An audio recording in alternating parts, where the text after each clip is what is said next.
Triunfos y palmas, con felicísimas guerras, al rey infinitas tierras y a Dios infinitas almas.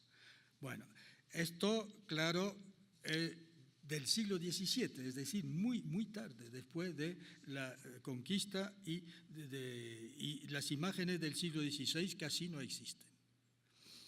Bueno, la primera epopeya, digamos, la primera anécdota que ha tenido gran impacto fue la quema de las naves. La quema de las naves. Y precisamente esta quema de las naves nunca tuvo lugar. Nunca ha quemado sus naves. Bueno, ya se sabe, muy bien, y él mismo lo dice. No voy a leer todo el texto, pero tuve manera como socolor que los dichos navíos no estaban para navegar, los eché a la costa. Eso es el texto de Cortés. Vamos a ver la primera de estas imágenes. Esta es la ilustración del libro de Antonio de Solís, que fue una geografía de la conquista, lo saben, que es un texto de fines del XVII, estas ilustraciones son del XIX, y efectivamente no hay nada heroico en esta ilustración, no se ve casi nada, sino que los barcos están inutilizados. Este es entonces Historia de la Conquista de México, Madrid, Sancha, 1783, empezamos muy tarde. ¿Se ve? ¿No? ¿Se ve bien aquí, no? Bueno, entonces este grabado es bastante fiel a lo que dice Cortés. También en 1590 José de Acosta aludió a la hazaña que sorprendió el mundo. Y Luis Zapata de Chávez, en su extenso poema épico Carlo Famoso, escribió: no creo que puesto un hombre en tanto aprieto, ni africano, ni griego, ni de Roma, volviendo atrás los siglos más de un día, tenido haya jamás tanta osadía. Lo mismo escribió Juan Suárez de Peralta en su Tratado del Descubrimiento de las Indias en 1589, Vázquez de Espinosa, etc. En 1628 también dice lo mismo, mandó quemar los navíos. Mandó quemar los navíos, que hasta ahora no se había oído por ninguna parte. Y si se atribuye a Cortés aquella decisión espectacular es porque recuerda que al llegar a las costas de Fenicia, dijo Alejandro Magno: observad cómo se queman los barcos. Esa es la única razón por la que debemos vencer, ya que si no ganamos no podremos volver a nuestros hogares, etc. Bueno, entonces, esta por ahora parece conforme a la historia. Ya vamos a ver que hay una serie impresionante de grabados y de litografías, de las que he escogido algunas nada más, porque hay muchísimas, donde vamos a ver la quema de los barcos, que es creo que hay, no sé, he encontrado hasta 50 distintas sobre este tema. Bueno, esta es francesa, es un grabado de Turgis et Fils, 1865, y esta imagen romántica es esta, sí, donde se ve en el centro a Cortés siempre con este ademán, ya lo vamos a ver, el ademán de mando, con la mano hacia el índice hacia adelante, y muchas veces vamos a ver que está por detrás la Malinche haciendo como en un espejo, casi lo mismo. Es decir, que la Malinche es el doble, en realidad, un poco de Cortés y una justificación también de su presencia y de su acción. Es un poco el ángel de la guardia, si quieren, ¿no? Bueno, esta entonces está bien, un poco romántica, pero con la siguiente vamos a ver lo que es el romanticismo. No, esta todavía es casi lo mismo, pero vamos a ver otra, esta me parece extraordinaria. Nicolas Eustache Morin. Cortés détruit sa flota a Veracruz. Cortés destruye su flota. Es una pintura de gran teatralidad. Hay una serie de pinturas de este señor que era de Perpiñán y que completamente olvidado en Francia ahora, y que hacía estos, que una técnica extraordinaria, no cabe duda.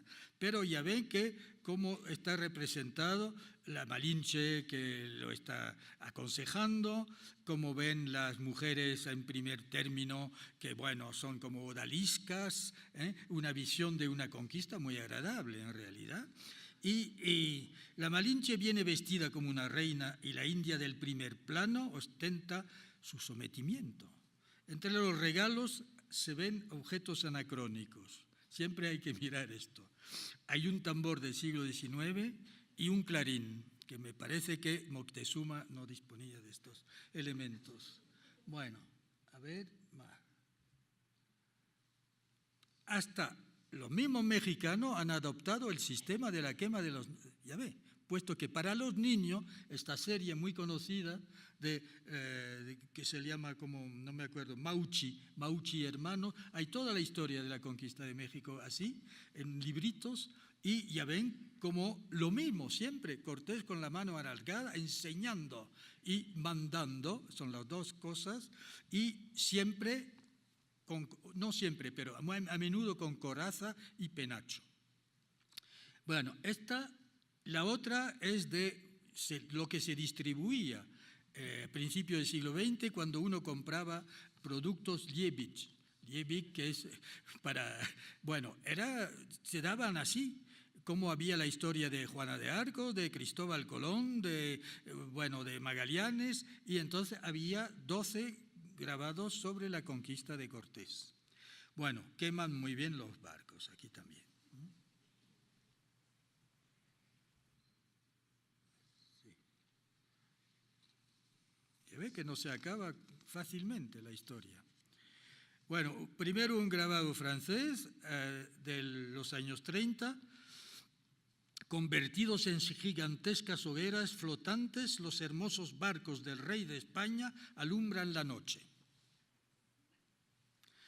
Y el otro es un dibujo de un tal Cobos, 1940, que habla, bueno, que era de un libro de enseñanza secundaria en tiempo franquista y donde era glorificación de todas las glorias de España, ¿no? Y él también, claro, hace el mismo dibujo de Cortés en medio de sus soldados. Bueno, hace una especie de historia particular. A la ambición española se ofrece ahora un vasto imperio que ganar para la cruz. La empresa es áspera y difícil, los soldados vacilan, alguien quiere sublevarse y huir de aquella aventura que considera imposible, el caudillo lo sabe. Una mañana los buques aparecen desmantelados y maltrechos, las llamas los están reduciendo a pavesas. La soldadesca concentra su furia, el jefe les ha cortado la retirada, hay que acabar con él, pero él los reúne impertérrito y los arenga, su elocuencia vibra y arrebata, la hueste hechizada grita ¡a México, a México! Está echada la suerte, las tropas españolas se disponen a acometer una de las mayores hazañas que registra la historia. Bueno, esto, Glorias Imperiales, Madrid, 1940. Bueno, para acabar con esta historia de los barcos, bueno, llegamos al mundo contemporáneo, ¿no? Es decir, que esto es Les Conquérants du Mexique, edición de Bruselas, 1981. Bueno, el mito, por consiguiente, de la quema de los barcos parece definitivo, puesto que efectivamente en estas tiras cómicas hay bueno, han buscado bastante la historia, no es cualquier cosa, pero esto ya está acabado, no se puede decir que no ha quemado los barcos. Bueno, vamos a ver. Eso. Vamos a ver esto. Tampoco es un buen título. Esto, no, porque este precisamente sí tiene penacho. Bueno, esta es interesante por ser la más antigua en realidad del siglo XVI, fines del XVI, 1598, que aparece en la ilustración de Teodoro de Brie de la brevísima relación de la destrucción de las Indias. Ya hay 17 grabados, todos muy agresivos, con horribles escenas, denunciando los desmanes de los españoles, pero curiosamente, entre las 17 hay una, y es esta, donde no pasa nada. Y es la única donde está Cortés.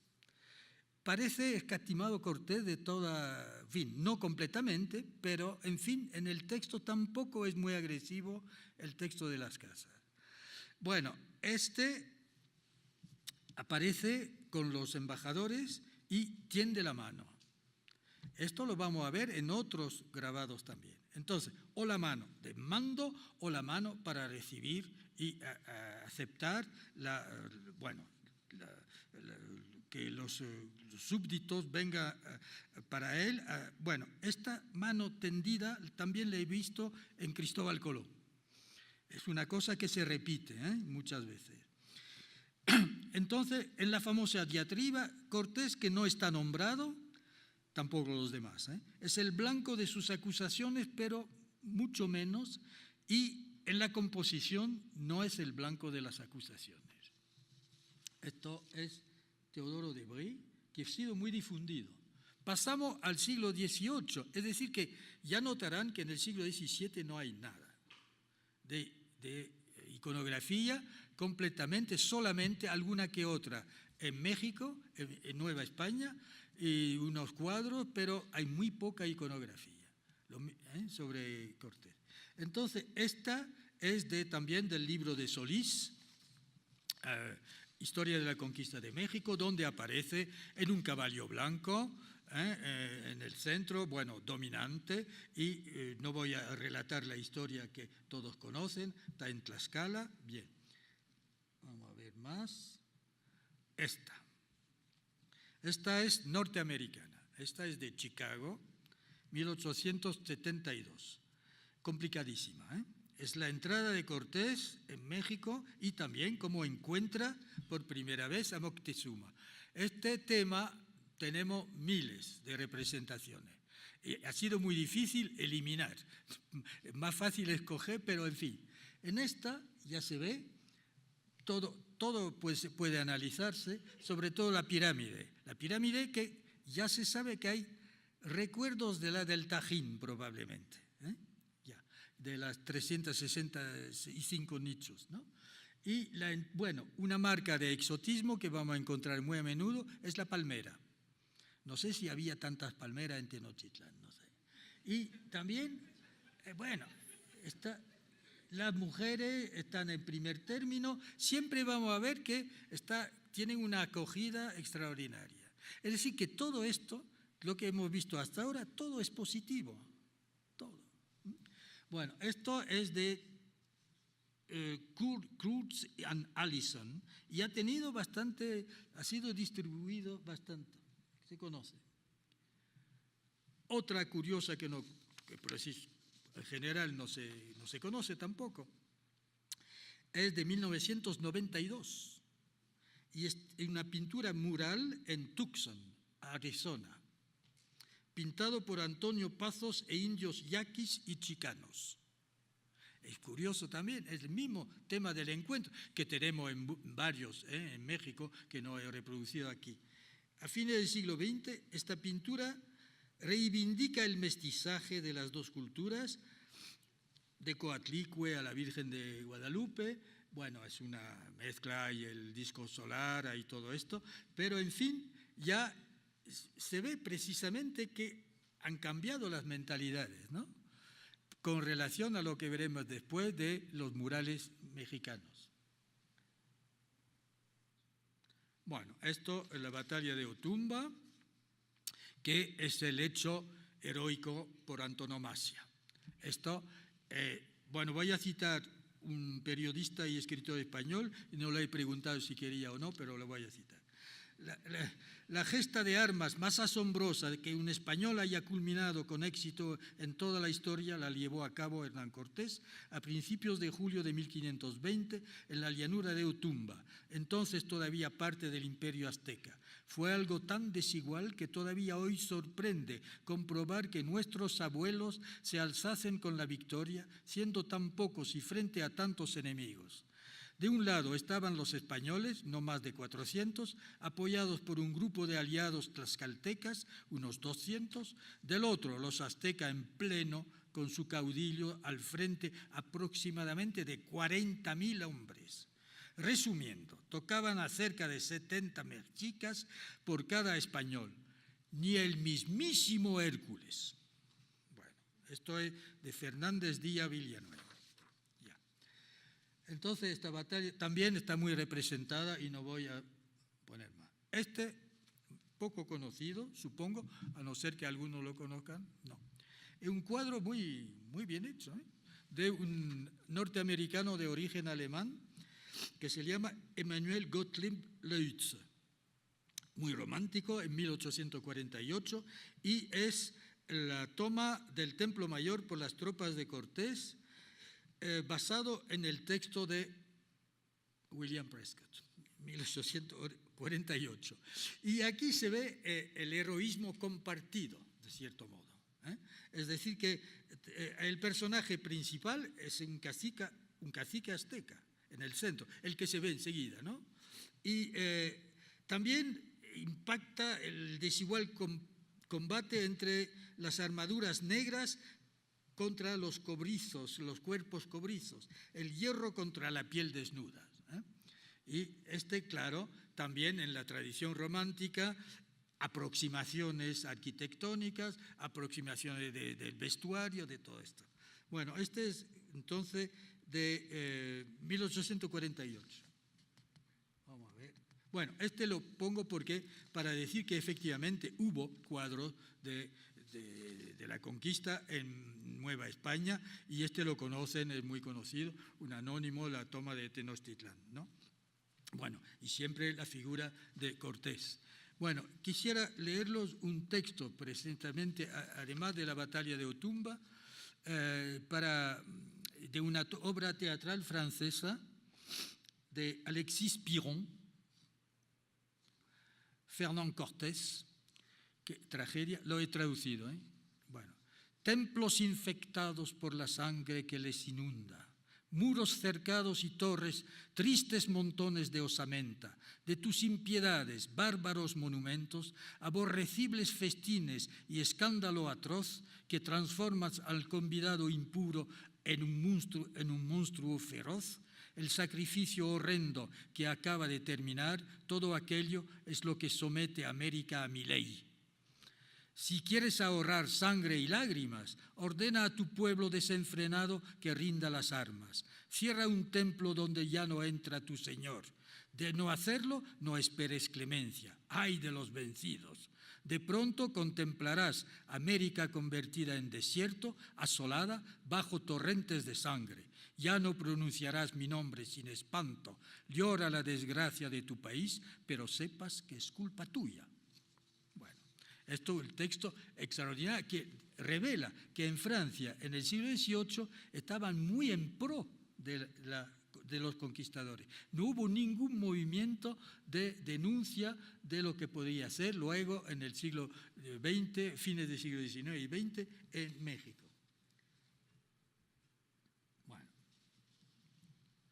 esto es español, es del siglo XIX, y es la prisión de Guatimotzin, último emperador de México.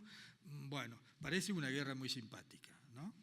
Un episodio que no creo que haya pasado de este modo, que se parece más a las lanzas de Velázquez, ¿no?, que lo que fue probablemente. Pero, en fin,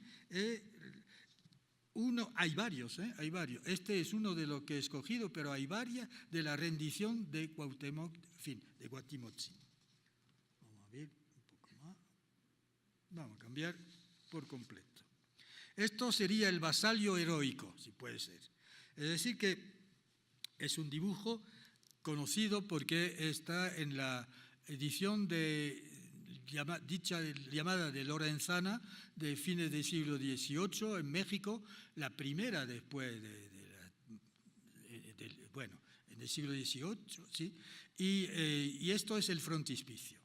Y en el frontispicio es como vasalle del rey, Cortés entrega el Nuevo Mundo a Carlos V y detrás hay los soldados aztecas jaguares sometidos con el apoyo también al fondo, se ve, de la iglesia de los eclesiásticos. Bueno, al servicio del rey y para la gloria de España.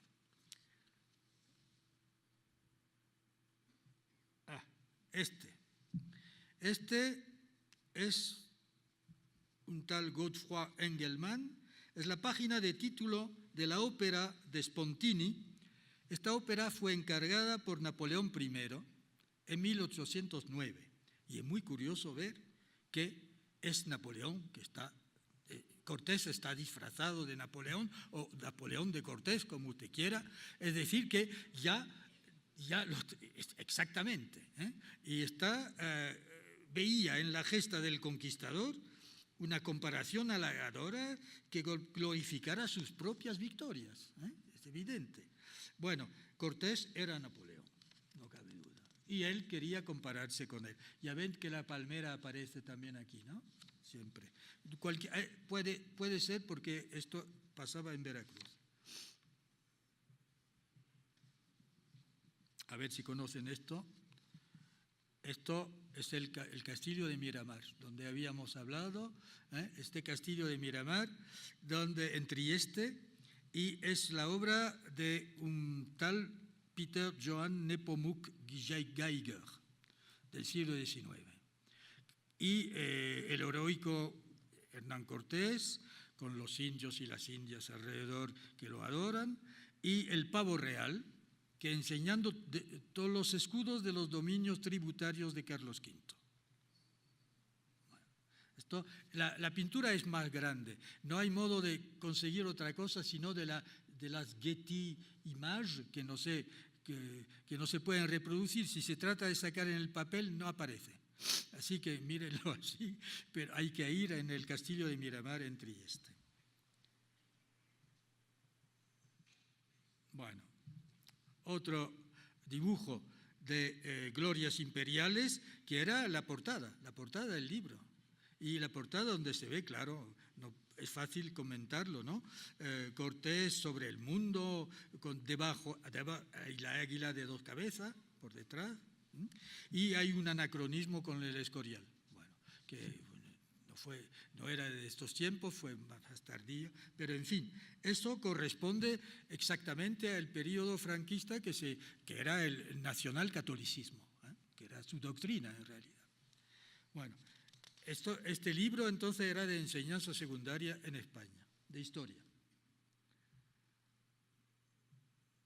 Bueno, van a ver esto, que si leen bien para los franceses, en vez de Cortés van a ver que es Cortex.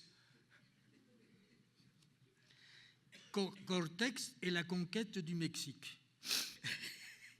Me encuentro esto genial, es decir, lo poco que sabían de la historia, ¿no? Pero bueno, esto ha circulado y es así como se conocía la conquista, así como se conocían los personajes. Existe Pizarro, te lo enseñaré. Y existen, bueno, no sé quién más, Magallanes, bueno, pero Cortex me ha hecho mucha gracia. Y está en fondo de fuego, ¿no? Sobre el fondo. Bueno, vamos a ver. Cortés, soldado de Dios. Bueno, esto lo conocen, supongo.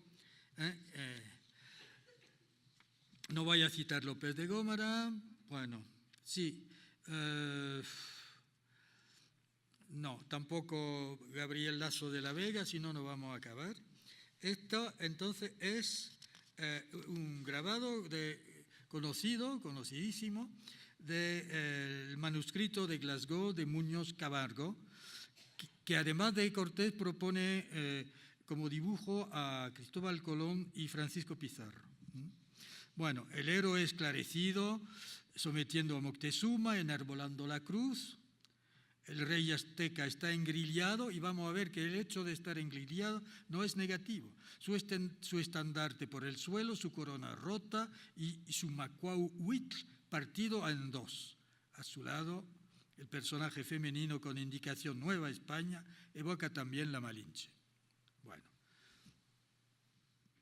ahora una portada que conoce muy bien Christian Duverger, supongo, y que es la primera edición de la historia verdadera de la Nueva España de Bernal Díaz del Castillo. Bueno, y esta edición tiene esta portada. Y nunca más hubo otras ilustraciones del libro de Bernal Díaz del Castillo.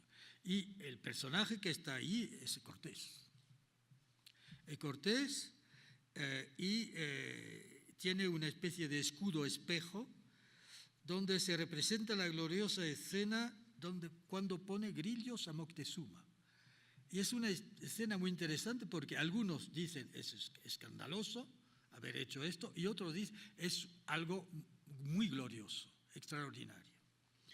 Bueno, entonces a la derecha, claro, el soldado de Dios, es decir, acompañado con Fray Bartolomé de Olmedo, que tenemos aquí, y abajo el plano de la Ciudad de México, derivado del llamado Plan de Cortés de 1522 en la edición de Nuremberg. Bueno. Este soldado de Dios, una temática, hemos visto la quema de los barcos, ahora otra temática es Cortés que destruye los ídolos.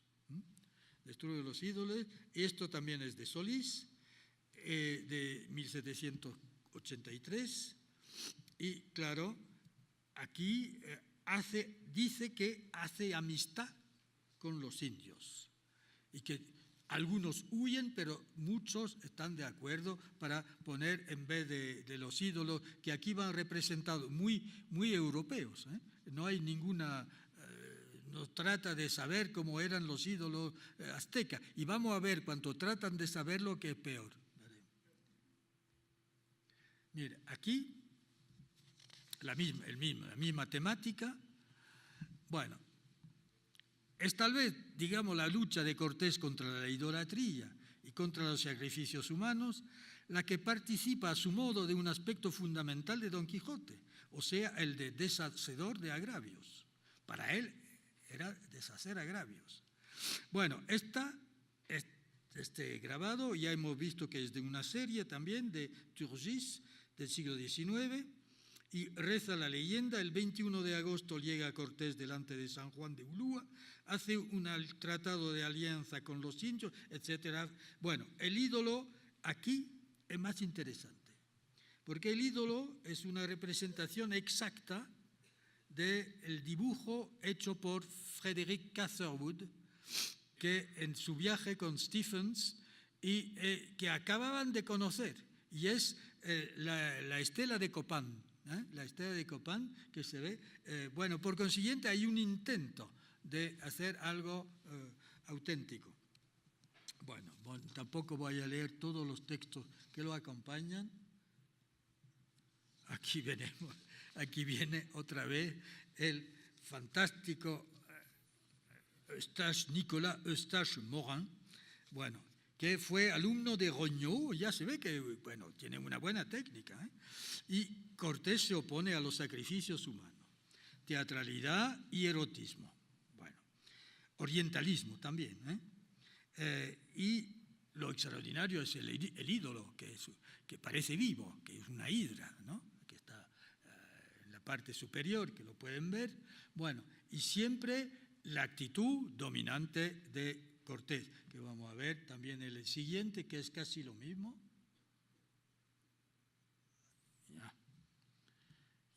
Echa por tierra los ídolos. Entonces, si miran bien, este ídolo parece una cabeza de cerdo o de no se sabe muy bien, negro, que pone el pie encima, y esto está me interesó mucho porque está grabado y elaborado en Saint-Gaudens, que es un pueblo de los Pirineos, y donde, bueno, eran unas series de grabados donde hay una parte escrita en francés y la otra en español.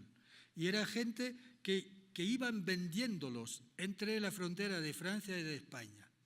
Iban de los Pirineos a Cataluña o a Aragón y vendían esto. Y había en general 12 seguidos. Hay Pizarro, existe, bueno, Cortés, existe Colón, y bueno, luego existirá Napoleón, evidentemente, todas las glorias, digamos, que van a ser, y hecha por tierra, chez Forgues a Saint-Gaudens. Fernán Cortés, llegado a México, capital del imperio de los incas, el mismo día en que aquellos iban a ofrecer sacrificios humanos a sus deidades, se precipita con espada en mano por medio de ellos, vuelca los ídolos, da libertad a los infelices que iban a inmolar y amenaza al pueblo con mucho rigor si no consiente abandonar su culto impío y sanguinario. Bueno, seguimos. Pero el imperio de los incas, sí, ha venido varias veces la confusión, que muestra bien el conocimiento limitado. Esto me gusta también mucho. Esto es inglés. Es inglés y el ídolo me parece una pieza arqueológica de primera categoría. Efectivamente. Bueno, ya está aquí más que Cortés, Olmedo, en fin, un sacerdote, indicando lo que hay que hacer, ¿no? Y están, claro, destruyendo los ídolos. Esto es inglés y lo he encontrado, creo que francés, el otro, no estoy seguro, que tampoco está mal. Tampoco está mal. El ídolo de la izquierda está bien también, sentado. Sí, con mostacho, ¿no? Parece. Bueno. Entonces, el mismo tema. Es decir, que hay temáticas que se encuentran y esta es muy frecuente. Bueno, este es de Nueva España, pero interesante ver cómo se glorifica, claro, a Cortés como siendo casi un Santiago, es el Santiago que ayuda a los ejércitos españoles, que desde la batalla de Covadonga, que ha sido Santiago Matamoros, luego Mataindios, y que aquí está en el Museo de las Culturas de Oaxaca. Está. Diálogo, entonces le voy a leer, sí, un diálogo, si tengo tiempo, no sé qué hora es. ¿Estoy en tiempos, no? Más o menos, ¿sí? ¿No falta mucho? Bueno, nuestras Cortés. Este texto es de Federico II de Prusia y ha sido escrito en francés. Lo traduzco. Nuestras leyes nos imponen aborrecer idólatras impíos que ofrecen víctimas humanas a sus dioses bárbaros. Eso es Cortés. Es más importante para nosotros que las conquistas difundir el conocimiento de nuestro Dios y establecer entre vosotros la religión perfecta que es de su agrado. Moctezuma. Está escrito por un protestante. Vaya idea la que pudiera hacerme de un Dios que te impone el crimen, de una religión que te obliga a odiar la gente que la ignora o cuyo pensamiento no está acorde con ella, y quién puede justificar a tu parecer la perfidia que usaste conmigo. Cortés, no eres digno de conocer esta religión que ultrajas. Bueno, seguimos. Vaya. Lo mismo que hemos visto hace poco, utilizando la misma temática y sobre todo la justificación, los sacrificios humanos, etc. Bueno, aquí voy a ir más deprisa, ¿no?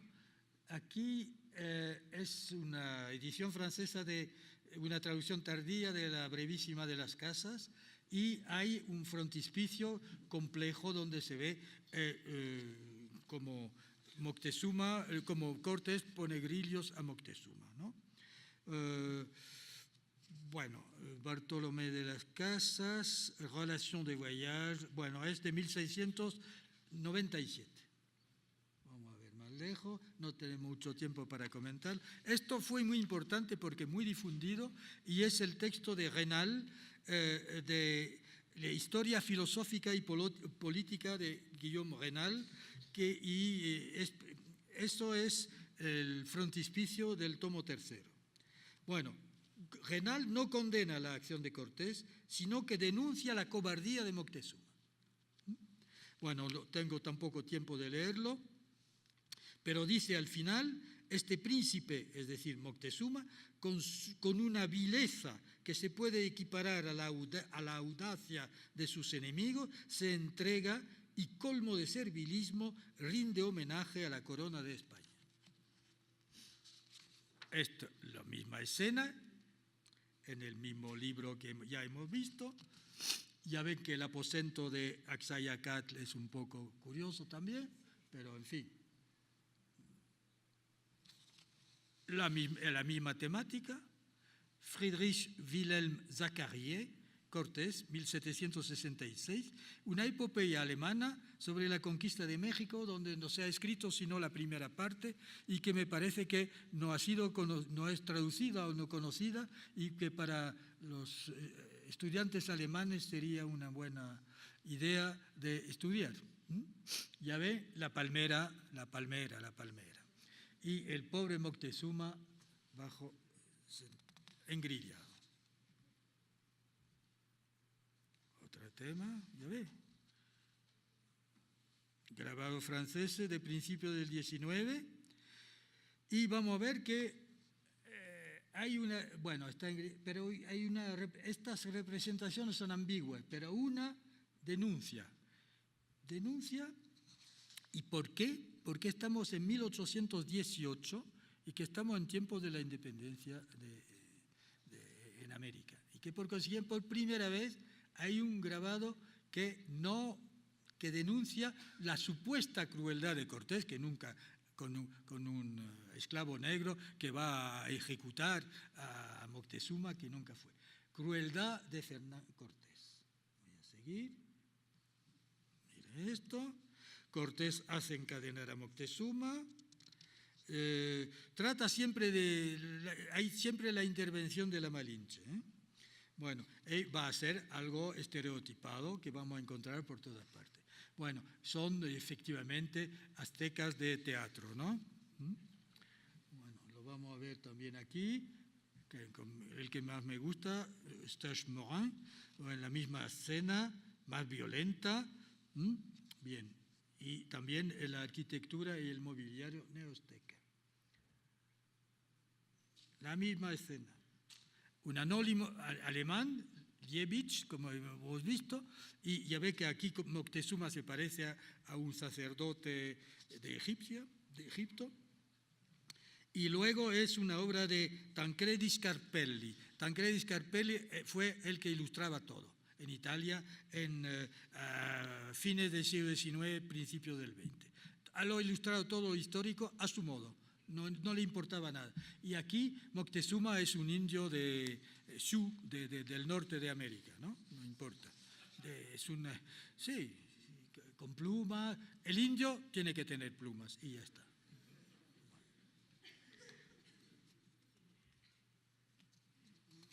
Bueno, aquí el soldado, digamos, del diablo, es decir, la escena tan utilizada del suplicio de Cuauhtémoc. Y claro, este episodio se ha convertido en una especie de estereotipo también iconográfico, ¿no?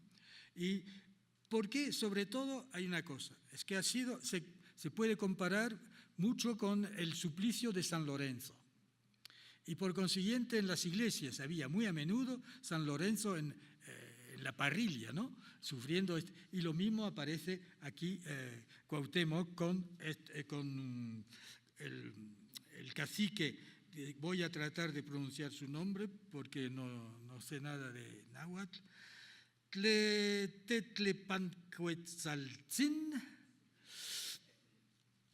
quien no aguantaba el dolor y que suplicaba. Y entonces, ¿quién lo dijera y quién lo había grabado? Pero contestó Cuauhtémoc, ¿y crees tú que estoy yo en un lecho de rosas? Bueno, famosa frase que va a ser reutilizada en Rubén Darío, la Oda a Roosevelt. Bueno, entonces esta misma temática la tenemos en el cuadro conocido mexicano del siglo XIX, de Leandro Izaguirre. La vamos a tener en esta cromolitografía de fines del siglo XIX, que es de Barcelona, donde aparece aquí el famoso cacique, que no voy a pronunciar dos veces su nombre, atado como un salchichón, pero que aguanta el suplicio, y un monje franciscano manifiesta su desaprobación mirando del otro lado, pero no interviene. Y, en fin, la muy conocida, pero no podía no enseñarla, bueno, ya conocen todo, David Alfaro Siqueiros, este cuadro que ya ha sido comentado muchas veces y que pertenece a esa serie de los pintores mexicanos que van a denunciar con el indigenismo después de la Revolución la posición de Cortés y de su... Bueno, aquí tenemos el cuadro peor de todos, que es muy conocido. Bueno, llegada de Cortés, el mural del Palacio Nacional, imagen negativa, claro, y es la única en su categoría. Pero he visto que este mural fue realizado en 1951 y que, según propia confesión, el artista se inspiró, dice un texto, para su malhadado Cortés en los estudios del eminente criminólogo Alfonso Quirós Cuarón, quien los elaboró a partir de fotografía de los huesos. Su dictamen apunta de que en los restos de Cortés se observan evidentes estigmas degenerativos que corresponden a un padecimiento, el enanismo por sífilis congenital del sistema óseo. Bueno, es verdad que tampoco olvida que cuando llega Cortés a Veracruz tenía 34 años, ¿no? Es distinto de los 63. Bueno, no voy a seguir con esto. Que también lo conoce, que está convertido Cortés en una máquina de matar, como algo, sí, claro, como un androide, ¿no? Y que viene un ángel a darle un beso, no se ve enseguida, pero en lo alto hay un ángel, es decir, complicidad de la religión de la Iglesia, es la denuncia habitual de la época de los murales. Esto menos conocido. Miguel Covarrubias, el primero. Bueno, es una caricatura, pero algo simpática a pesar de todo. Y la de Oski, no sé si lo conoce, es un dibujante argentino, Oscar Conti, que representa a Cortés con una posición napoleónica. Está ahí, y detrás todos los temas, el barco que se incendia, ya ve, otra vez, queda definitivamente el incendio de los barcos, el templo mayor o menor, no sé, la primera figura de Quetzalcóatl en primer término y unas escenas de combate al modo de Oski, es decir, siempre graciosas, ¿no? Entonces, de las pocas imágenes caricaturescas de Cortés. Bueno, esto para mostrar que hay una diferencia de apreciación entre España y México.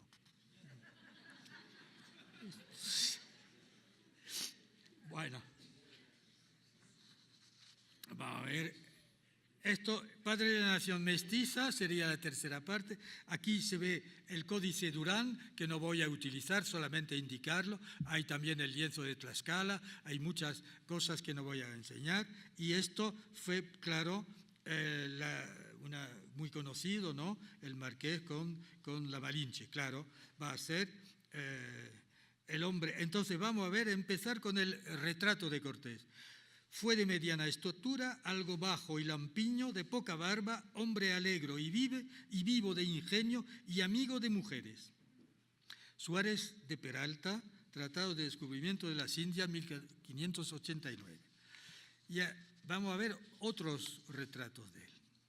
Entonces, este mestizaje, es decir, que enseguida va a participar no solo de la vida, pero también va a tener un hijo, como ya saben, con la Malinche. Y la acogida primera La llegada de Cortés a Veracruz es un poco como la llegada de Colón a Guanani, es decir, que se ven, claro, enseguida parece que todo el pueblo mexicano, no se dice si son tlaxcaltecas, van a ofrecerle frutas, todas las mujeres van a acercárseles. Bueno, es una conquista muy agradable, dorada y tal.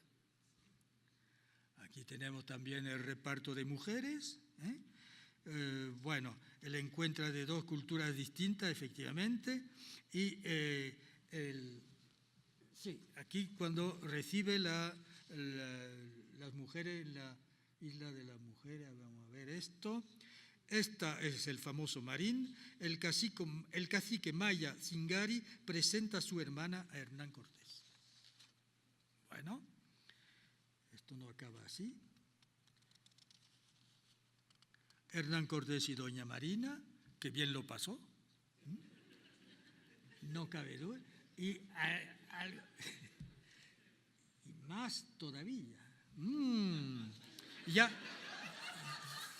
vamos, ya no vamos a ir más lejos, Está en una piel de jaguar que recuerda la piel de elefante del Sardanapalo, ¿no? El de la Croix, la muerte de Sardanapalo. Tumbado. Las delicias de la Nueva España. Bueno. Y también, bueno, voy a indicar la que ya conocen, que es esta, bueno, Cortés y la Malinche, de José Clemente Orozco. Bueno, Colegio de San Ildefonso, y está, que conocen, de Jesús Helguera, que hubo tanto calendario con esto, y está bien. No, digo que esta conquista que han descrito como una cosa tremenda, en realidad, por lo menos para el capitán, bueno, vamos a seguir. ¡Ay! Esto es mucho más fuerte y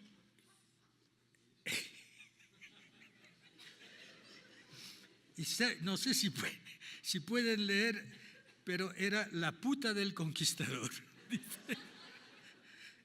Bueno, pero bueno, hay que ver una cosa, es que en la iconografía imaginaria de la pareja, las representaciones son muy diferentes, pero todas expresan un acuerdo estrecho entre el conquistador y la princesa india. Bueno, en fin, un monumento que existe en México, que un escultor que se llama David Delgado Rojas, estatua de Hernán Cortés con la Malinche y su hijo Martín, está en el Parque Xicoténcatl, ubicado en la delegación Coyoacán. Bueno, sitio que fue el lugar de residencia del conquistador, como se sabe, y que se le conoce con el nombre de Monumento al Mestizaje. A la izquierda el león español, a la derecha el águila azteca. Pero voy a dar una noticia, es que el pequeño Martín Cortés ha sido robado. Así que aviso.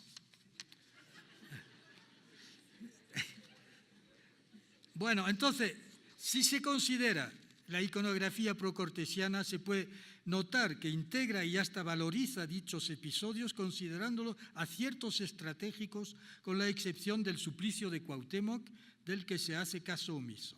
La temática general es que Cortés no quiso aniquilar al pueblo azteca, sino integrarlo a la cultura y a la religión cristiana. Voy a leer un trocito de Christian Duverger. Ningún conquistador quiso tanto el país que había contemplado en el fabuloso verano 1520, ninguno trató con tanta perseverancia transformarlo según sus creencias y sus ideales. Bueno, entonces la figura de Cortés, más bien positiva, no cabe ni la menor duda. Vamos a acabar con esto. Esta figura es la de los retratos, hay también unos 50, pero este es muy importante, porque este fue pintado por un pintor alemán en 1529, cuando Cortés vino a Viena y con indios tarascos. Y este es de Weiditz, Christoph Weiditz, y el libro se llama Trachtenbuch des Christoph Weiditz, que está en el Museo de Nuremberg. Y parece ser que así era, porque fue pintado, cuando se ve luego los indios que ha pintado, eran verdaderamente indios y no imágenes o imaginaciones de indios. Y más que vamos a ver, más que este dibujo, luego se ha hecho una medalla que parece ser que representa bien la figura, la cara de Cortés en 1529. Entonces hay retratos varios, el de López de Gómara no importa, el de Gabriel Lasso de la Vega, Cortés, Valeroso y Mexicana, pero vamos a ver el autorretrato, puesto que estamos todos de acuerdo de que Bernal Díaz y Hernán Cortés están muy parecidos.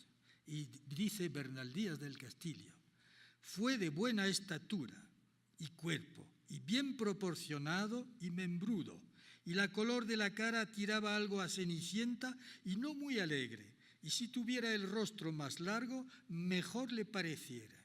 Los ojos en el mirar amoroso y por otro grave. Las barbas tenía algo prietas y pocas y ralas, y el cabello que en aquel tiempo se usaba era de la misma manera que las barbas. Y tenía el pecho alto y la espalda de buena manera, y era cenceño y de poca barriga y algo estevado, y las piernas y los muslos bien sacados, y era buen jinete y diestro de todas las armas, así a pie como a caballo, y sabía muy bien menearlas, y sobre todo corazón y ánimo, que es lo que hace el caso. Bernal Díaz del Castillo, 1630. Autorretrato de Hernán Cortés. Aquí, el famoso del que ya se ha hablado, creo, de Paolo Giovo, que es en Borgo-Vico, Lago de Como, en la galería de retratos. Hay 400 retratos en esta galería. Elogio de los hombres ilustres, 1546, muy temprano, es decir, antes de la muerte de Cortés. En el segundo tomo de los hombres que se ilustraron por su valor en la guerra, Giovo consiguió un retrato de Cortés. Bueno, sacado de Giovo también, del mismo retrato, pero aquí en grabado, Elogio degli uomini illustri, 1566.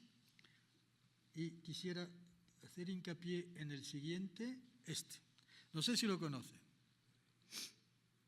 Bueno, curioso porque es también del siglo XVI y es francés. André Tevet, Vida de los hombres ilustres, 1574. Y dice retrato según el modelo vivo. Entonces, se llama Cortés y en francés Courtois significa lo mismo que Cortés. Y entonces él va a decir esto: ¿tendría yo fama de muy descortés si al describir las vidas de los hombres ilustres dejase a la zaga a uno que por su apellido no solo cortejaba las virtudes, sino que puesto que en él se encontraban, las acariciaba y con heroicas hazañas se esforzaba de apoderarse cuanto más le era posible el efecto del apellido que le correspondía y trataba de mostrarse cortés en su relación con las personas generosas y virtuosas en las que se reflejaban la magnanimidad y la piedad? Bueno, esto entonces es un retrato poco conocido de la serie de los hombres ilustres de Tevet, que me parecía valía la pena enseñarlo. Y al final, bueno, que es de Gabriel Lasso de la Vega, que es copiado más o menos, inspirado del de Giovo, que viene elogio y loor de los tres famosos varones, don Jaime Rey de Aragón, don Fernando Cortés Marqués del Valle y don Álvaro de Bazán Marqués de Santa Cruz, Zaragoza, 1601. Y esto es lo que quiere dejar como idea de imagen y de estatua Tolsa, que es un escultor que conocen del siglo XVIII, fines del XVIII, y que está representado aquí en México. Bueno, así que vemos que en general la iconografía de Cortés es muy positiva, no cabe ninguna duda. Hay muy poca cosa, solo en el periodo de la independencia, digo sobre todo de la Revolución Cubana, con los muralistas. Así es pues que se acaba el ingenioso hidalgo don Hernán Cortés y su iconografía. Gracias por haberme escuchado.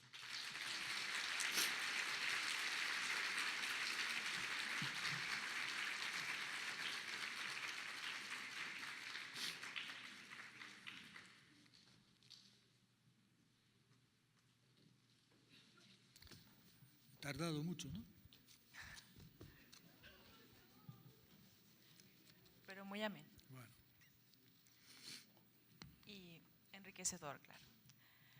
La Fundación Cervantina de México, AC, la Universidad de Guanajuato, el Centro de Estudios Cervantinos y el Gobierno del Estado de Guanajuato, a través del Museo Iconográfico del Quijote, otorgan el presente reconocimiento a Jean-Paul Dubiols por la conferencia magistral El ingenioso hidalgo don Hernán Cortés, iconografía heroica.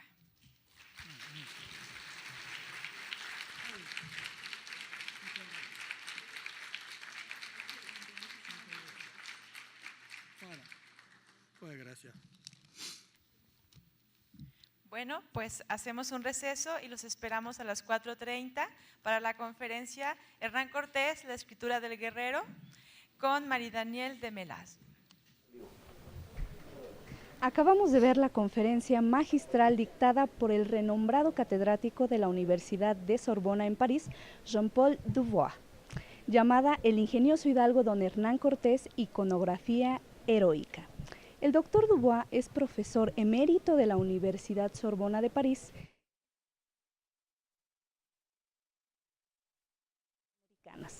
Se ha especializado en el estudio de la literatura de viajes y colonización y además fue director de publicaciones en varias editoriales. Es importante mencionar que un poco más tarde, en la tercera transmisión especial del día de hoy, a realizarse en punto de las 16:30 horas, ofreceremos para nuestro público la conferencia magistral Hernán Cortés, la escritura del guerrero, en la que contaremos con la presencia de la doctora Maridaniel de Melas. Ella es docente e investigadora en Historia Política y Militar de la Universidad de Sorbona Nueva en París. Quisiera también invitarlos a seguir disfrutando de la programación del 27º Coloquio Cervantino Internacional, que estará disponible para ustedes a través de nuestro canal de streaming Televisión UG y por las redes sociales del Sistema de Radio, Televisión e Hipermedia.